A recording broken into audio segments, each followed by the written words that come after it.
everyone! For this week's vlog, I want to talk to you about how to live in the moment. And this is a hard thing to do. I know it firsthand. I know from other people's lives and just the world that we live in general, because it's so busy and time goes by so fast, and you just look back and you're like, where did the time go? Do I even remember my conversations? Do I even remember what I did last weekend or the weekend before that, or even yesterday?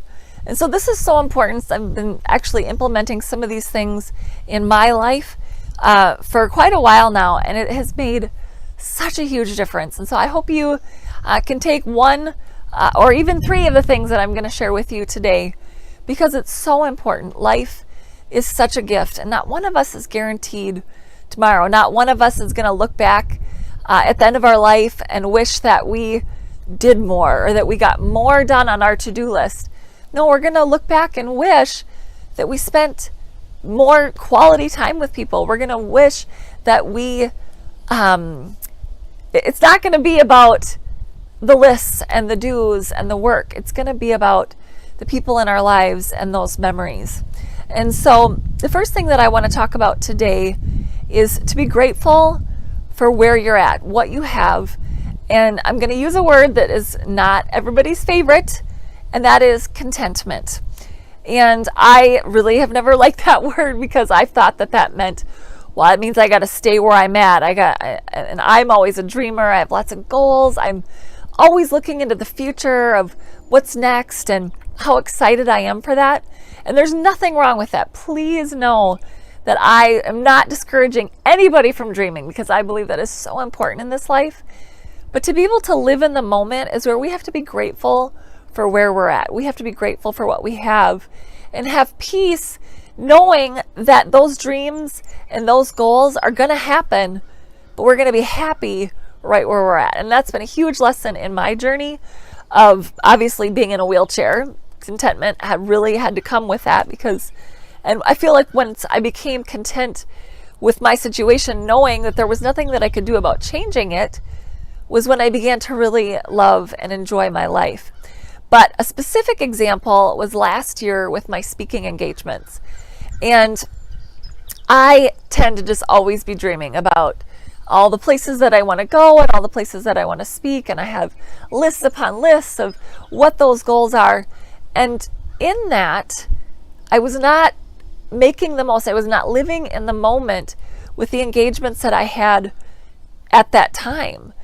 And so I was always looking forward. And it was when I challenged myself, I stopped, I slowed down, and I said, I'm going to be content right where I'm at. I'm going to be thankful for each and every door that opens, and I'm going to give my best at each of these engagements. And that I can't even begin to tell you, when I just flipped that little switch in my mind of being grateful instead of looking always out to the future, I began not only having some of my best engagements, but I loved them even more. And it made me so able to live in the moment. And it was so wonderful, because I felt like I met lifelong friends. I felt like I learned so much, things that I would have missed out on if I was always living in the future. Now, the second thing, I kind of already mentioned it, but it's really slowing down. We live in a world that is so fast-paced, and it's like you always got to keep up and you got to stay busy. And when we're in a relationship or we're with our children or with family, our minds are still going 100 miles an hour. And so we're spending time with family, and we're thinking about the grocery list, we're thinking about what we need to do tomorrow, we're thinking about the phone calls we need to make. And so living in the moment is so important, to be present, to focus on what you're doing right then. I've had to do that a lot with Doug, because my husband is a quality time man. That's one of his top love languages. And so he needs me to be present. I can't be on my phone. I can, but he doesn't like it. He feels that I'm not with him.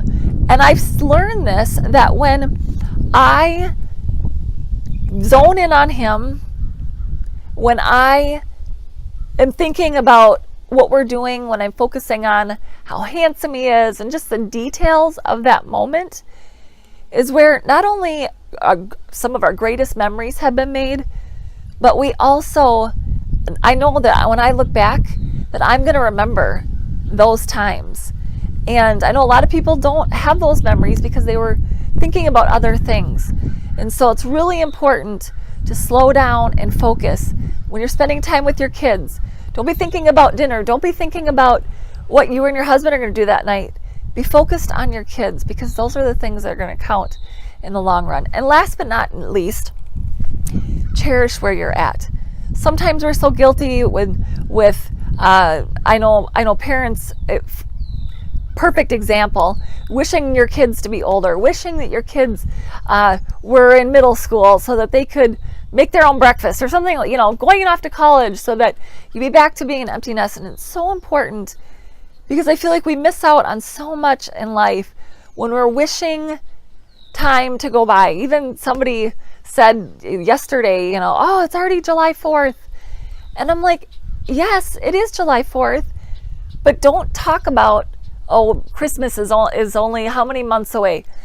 Live right where you're at and be thankful for where you're at. Cherish those moments. Yesterday is something that you will never get back. It's gone. Yesterday is gone. You'll have those memories, but you can never go back and change those things. And so each day is so important. Time is so precious. And so I hope you take these things with you. I'd love to hear your comments and your thoughts on this and other things that you've done to help yourself live in the moment. See you soon.